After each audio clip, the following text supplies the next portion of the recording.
Due to international pressure and massive internal opposition, the white government began to repel the restrictions on political parties and the media. Finally, on the 26th of April, 1994, the new national flag of the Republic of South Africa was hoisted, making it one of the latest democracies in the world. The apartheid government came to an end, giving way to the formation of a multi-party and multiracial government. How was it possible? Wouldn't the blacks take revenge for the past injustice? The peaceful transition happened as Nelson Mandela insisted that his countrymen never give up on the belief in human goodness. Accordingly, the native Africans forgave their white rulers and built a new South Africa based on the equality of all races and genders. The white rulers who had ruled oppressively for several decades now sat across the native Africans and drew a constitution based on universal values that promoted democracy, social justice, and human rights. After 2 years of dialogue and deliberation, they came out with one of the finest constitutions in the world. The preamble of the Constitution reads as follows: We, the people of South Africa, recognize the injustices of the past, honor those who suffered for justice and freedom in our land, respect those who have worked to build and develop our country, and believe that South Africa belongs to all who live in it, united in our diversity. The South African Constitution inspired democracies all over the world. A state that was until recently denounced as the most undemocratic was now seen as a model of democracy. This was made possible by the determination and humanity of the South African people, who declared that they will never allow a repetition of their racist, brutal, and repressive past, and will work towards a progressive change truly shared by all its people, regardless of their race or gender. The South Africans call themselves Rainbow Nation because after apartheid ended, they accommodated people of all colors in their fold. We will follow the example of South Africa to understand why we need a constitution and the various functions of the constitution. As we have seen earlier, the white oppressors and the black majority of South Africa together formed a constitution.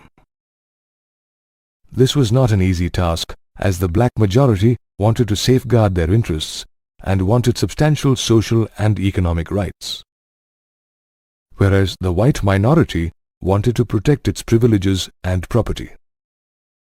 The blacks were also keen on ensuring that the democratic principles of majority rule were not compromised. The blacks and the whites reached a compromise where they took care of the demands and requirements of both parties. The only way to ensure implementation of this agreement was to make some rules which everyone would abide by. This set of basic rules is what we call a constitution. A constitution is the supreme law accepted by all the people of a country. Every country, regardless of being a democracy or a non-democracy, has a constitution. This applies not just to governments, but also to political parties, organizations, cooperative societies, and associations.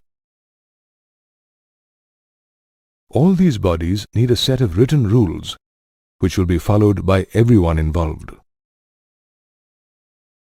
Besides being the supreme law, a constitution also determines the relationship between people and their government. A constitution has four primary functions. First, it generates the trust that is necessary for different kinds of people to live together. It also specifies how the government will be constituted, or who will have the power and what decisions they would be responsible for. The Constitution lays down limitations on the powers of the government and makes the citizens aware of their rights as well. And lastly, it expresses the aspirations of people for building a good society. Did you know one of the earliest written constitutions is the Code of Hammurabi, written 4,000 years ago by the Babylonian king Hammurabi, who ruled the area which is now Iran. This code, written on a stone tablet, is on display in the Louvre Museum in France. Throughout history, people of all free countries have given their subsequent generations a constitution to abide by. Be it the Americans, after winning the war against Great Britain, or the French at the end of their revolution. The story of our constitution is similar to the one in South Africa. India was split into two countries at the time of independence. This was a difficult time for the people of both India and Pakistan. During the partition, over 1 million people died on both sides. In India, people had just come from being subjects to being citizens of a sovereign nation. Not everything about governing the country was clear at this point. The reason for this was the long years of colonial rule and inexperience in self-governance. This was also evident when Nehru said in his speech that we have realized our dream not wholly but substantially. He said this to indicate that independence was only one part of their dream. A lot more was needed to be done. Another issue was the merging of the princely states with India. However, unlike South Africa, the making of the Indian Constitution was much smoother, as much of the agreement about what type of democratic country India should be had developed during the freedom struggle itself.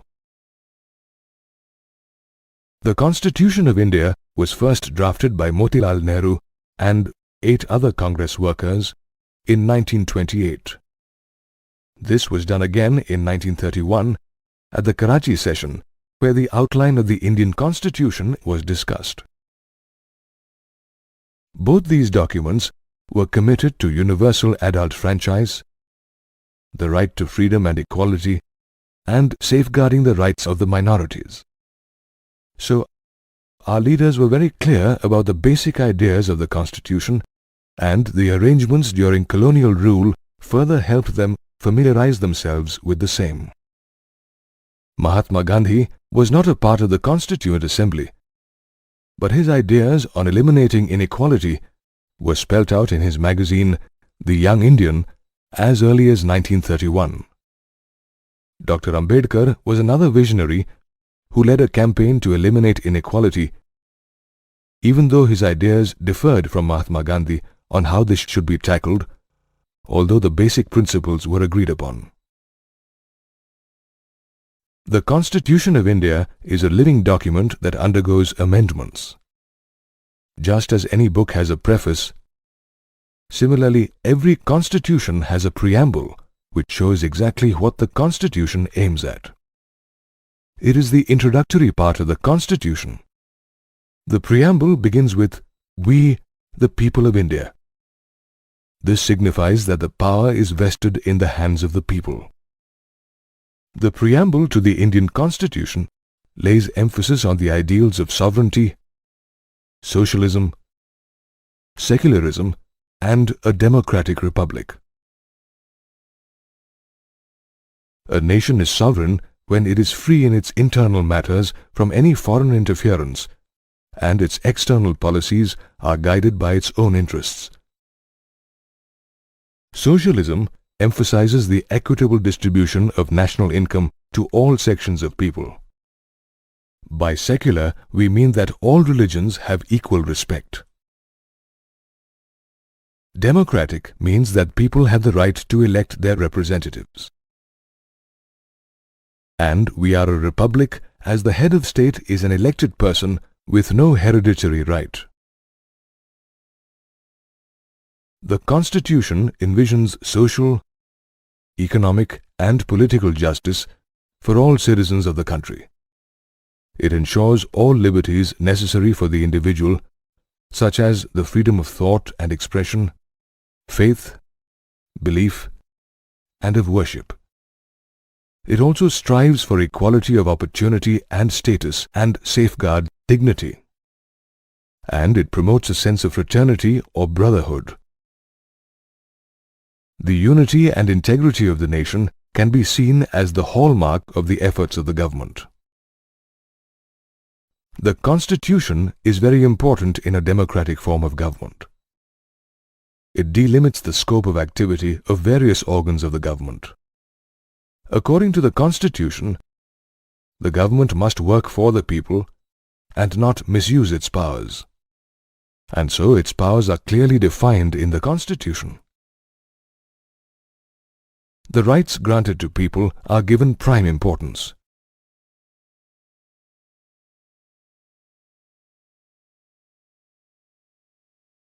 The Constitution is not merely a manuscript of historic value, but a living document that evolves according to the needs and aspirations of the people. Amendments to the Indian Constitution are of three categories. Amendments can be carried out by a simple majority of members being present and voting for it before forwarding it to the President for assent. Some amendments can only be carried out if 2/3 of the majority of the members are present and each of the houses have also voted. And for some amendments, not only do 2/3 of the majority of members need to be present in both houses, but also an approval of 50% of the state legislature is required before the amendment can be forwarded to the President.